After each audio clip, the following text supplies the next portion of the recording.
golgota Yesus wanunda ato kitten kabdu maltu singita golgota Yesus wanunda ato kitten kabdu maltu singita ibde la feko isa midama jeta millako fana ganama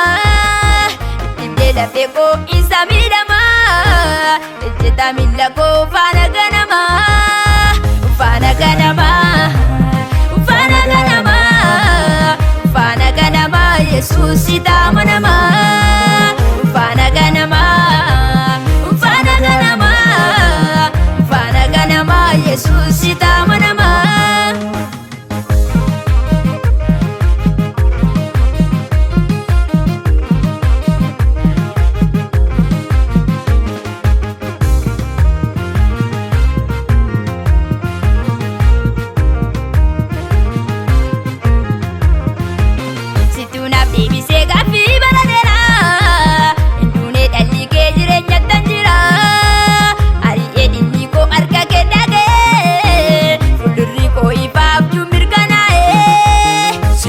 Deebisee gaaffii banadheera hinduune dhalli kee jireenya tanjira ari'ee diinni koo harka kenna ga'e fuuldurri koo ifaaf mirkanaa'e ari'ee diinni koo harka kenna ga'e fuuldurri koo ifaaf mirkanaa'e ari'ee diinni koo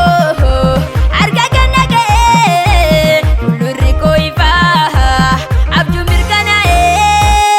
fana ganama Yesus ita manama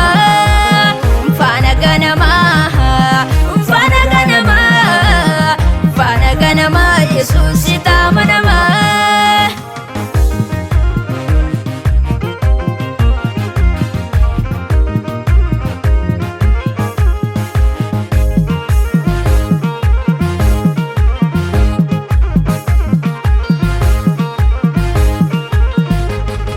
Abba mul'ata Yosef nama guddaa irratti ka'an galchaan mana daba abjuun abjoota meeqa warra mootota Yosef tika kennee abba mul'ata abjuun abjoota meeqa warra mootota Yosef tika kennee abba mul'ata abjuun abjoota meeqa warra mootota Yosef tika kennee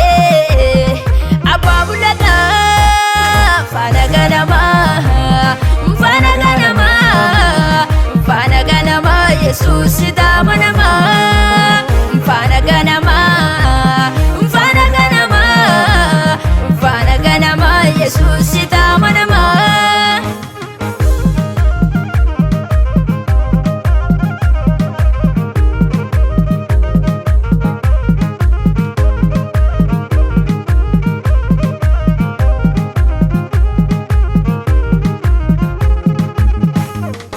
Farmako Yesus malan si jeda infetu ato warke medida galata denu sib dangalasa yedalo haranan gara gerasa Farmako Yesus malan si jeda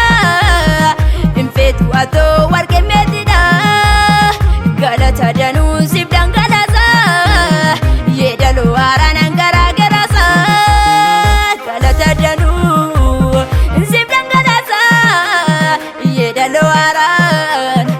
gara gerasa galata danu sibdan galasa yeda loaran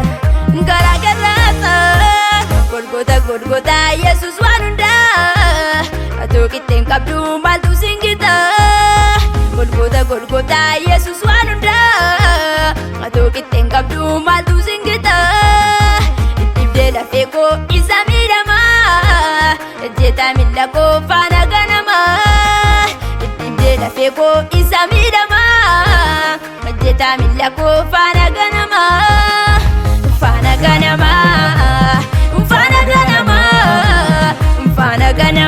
Yesus ita manama